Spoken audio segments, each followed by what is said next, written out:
भाग्यधारी संत भेटी संतांत दर्शन. आपण उपक्रमामध्ये बोलून गेलो, एखाद्या वेळेला देवाचं दर्शन सुलभ आहे, पण संत दर्शन त्याही पेक्षा दुर्लभ आहे. शांतीब्रह्म एकनाथ महाराजांनी प्रश्न विचारला, त्याचं उत्तर फक्त जगद्गुरु तुकोबराय देतात. चंद्रामृत सुख सेववीन असता जाता रवी धरवीन, बाह्य हेळा सागर करवेल, पर्या साधूची भेटी न होईल गा, ऐशी कैशी आणि भेटते ते साधू.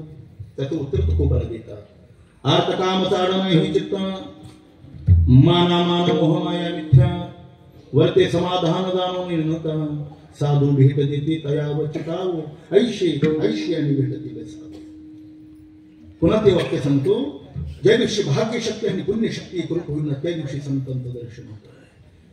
पुण्य निर्माण करणं वेगळं आणि पुण्य सांभाळून ठेवणं वेगळं, दोघांमध्ये महद अंतर आहे. देवा सगळे पुण्य करू शकतील, पण पुण्य सांभाळण्याचं कौशल्य सगळ्यांकडे नाही. बऱ्याच वेळेला लोक नवीन मंदिरामध्ये फॅन देतात, फॅन पण 3-3 पात्यावर आपलं नाव टाकून देतात. दान कशाला म्हणतात? जे उजव्या हाताने दिल्यानंतर डाव्या हाताला कळत नाही ते दान आहे. काय ज्ञानोबांनी परमार्थाची परिभाषा सांगितली. ज्ञानोबा सांगतात, देवाच्या आणि संतांची सेवा केल्यानंतर आपली प्रसिद्धी व्हावी, एवढा विकल्प जरी मनात आला, विकल्प तरी पुण्याचा क्षय होतो. देवा ते पुण्य मिळत नाही. नाना कुशवळ वापुले पांघरवी पेरिले, तशी झाकीने पदरे दान पुण्य. शेतकरी पावारीने पुढे पेरतो आणि मग रासनी करून बी झाकून टाकतो. पेरायचं तर झाकायचं कशा करता? पेरलेलं बी जर झाकलं नाही तर पाखरं येतील, ते वरच्यावर पडलेले बी खाऊन टाकतील. शेतकऱ्याच्या काय पदरात पडणार आहे? तसं साधकाने देवाच्या आणि संतांची केलेली सेवा जर प्रसिद्धी करता समाजापुढे सांगत बसला तर पुण्याचा क्षय होऊन जाईल. मग संत दर्शन किंवा भगवत साक्षात्कार कधी होणार आहे? ऐसाला बाबांना गाठी सांगू नका. मोठ्याच्या मुखातून ऐकलेला प्रसंग आहे. परमपूज्य प्रातस्मरणीय प्रियराजकाचार्य स्वामी रामसुखदासजी पंढरपूरला आले आणि वैकुंठवासी परमश्रद्धेय गुरुवर्य धम्मनाथ महाराजांनी आपण थांबावं आणि थोड्या दिवस सत्संग करावा, सर्वांना तो उपयुक्त आहे म्हणून विनंती केली. महाराष्ट्रामध्ये चालती बोलती ज्ञानेश्वरी बृहस्पतींचा अवतार गुरुवर्य धम्मनाथ महाराज देगलूरकर, तर उत्तर भारतामध्ये चालती बोलती श्रीमद भगवद्गीता म्हणजे स्वामी रामसुखदासजी, साक्षात्कारी पुरुष. ठरलं पुण्यसैला चंद्रभागेच्या वाळवंटावर सत्संगाचं नियोजन झालं. 2 सत्रामध्ये ती प्रवचन होती. दुपारी 4 ते 6, भल्या पहाटे 4 ते 5. 4 ते 6 या प्रवचनाकरता लाखो लोक यायची. स्वामींचा सत्संग श्रवण करायची, प्रसाद घ्यायची, राहण्याची जी व्यवस्था तिथे निघून जायची. पण भल्या पहाटचं जे प्रवचन होतं ते सगळ्यांना श्रवण करण्याकरता अधिकार नव्हता. मंडपाला गेट केलं होतं फार ठराविक माणसं. गुरुवर्य रामकृष्ण भाऊ, हरिभाऊ महाराज पाटील, भोलेबाबांसारखी अशी मोठी मोठी रथी महाराष्ट्रातले पूज्यानी, हिमालयाच्या उंचीचे महापुरुष असे श्रोते म्हणून बसलेले होते. त्या काळात 1979 असा काळ असावा तो.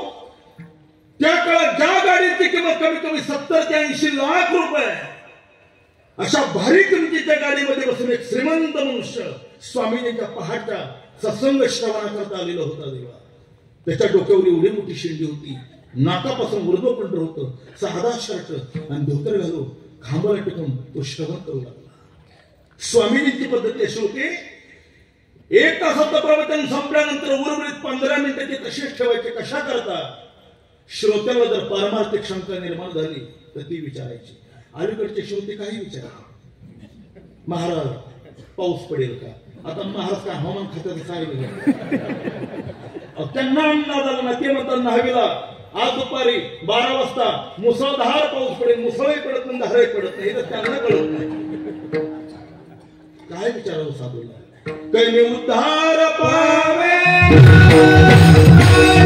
असं महाराज विचारतात. ऐशी चिंतागणी सदा सर्वता, रात्र दिवस हे टिकळणं पसावीचे हेची वाटे, जे जे भेटी दयाशी देव कृपा करेल मोद काय लाग राखील. त्याच्यातला एक तो श्रोता होता. देवा सगळ्यांचे प्रश्न विचारून झाल्यानंतर तो उठला स्वामीजीला नमस्कार केला आणि काय प्रश्न विचारलाय का? स्वामीजी, पांडुरंगाची शपथ घेऊन सांगतो, चंद्रभागेच्या वाळवंटात बसलेलो आहे, संत सभा पुढे या सर्वांना स्मरून सांगतो, मी भगवान श्रीकृष्णाला हाक मारल्याबरोबर तो परमात्मा एक वेळेला माझ्या ताटामध्ये येऊन जेवण करून गेला. शंका कोणा आहे का? स्वामीजी, मी देवाला हाक मारल्याबरोबर तो परमात्मा एक वेळेला माझ्या ताटामध्ये येऊन जेवण करून गेलाय. पुन्हा कितीतरी वेळेला मी बोलवतोय, तो येत नाही. काय चुकलं माझा अपराध काय? माझा दोष काय? काय महाराज गुरुवर धुंडा महाराजांसारख्या महापुरुषांना असा दरदरून पहाडच्या वेळेला घाम आलेला होता. सामान्य प्रश्न नाही. स्वामीजी उठले, त्याला नमस्कार केला, काय उत्तर दिलं त्याच्या आज आपल्याला गरज. स्वामीजी म्हणाले, अहो तुम्ही किती भाग्यवान आहात, भगवान सगुण साकार होऊन तुमच्या ताटामध्ये येऊन एक वेळेला प्रसादी होऊन गेला, तुम्हाला दर्शनही दिलं. पण तुमच्याकडून मात्र मोठा अपराध घडला. कोणता? देवाने दिलेलं जे दर्शन आहे त्याचा आलेला जो अनुभव आहे तो हृदयामध्ये झाकून ठेवला नाही. मग अभिमानापोटी स्वतःची प्रसिद्धी व्हावी म्हणून तोच अनुभव सामान्य समाजाला सांगत बसला. त्याच पापाचं हे कारण आहे. जितका झाकून परमार्थ कराल, देवाची सेवा कराल, तितका देव जवळ आहे.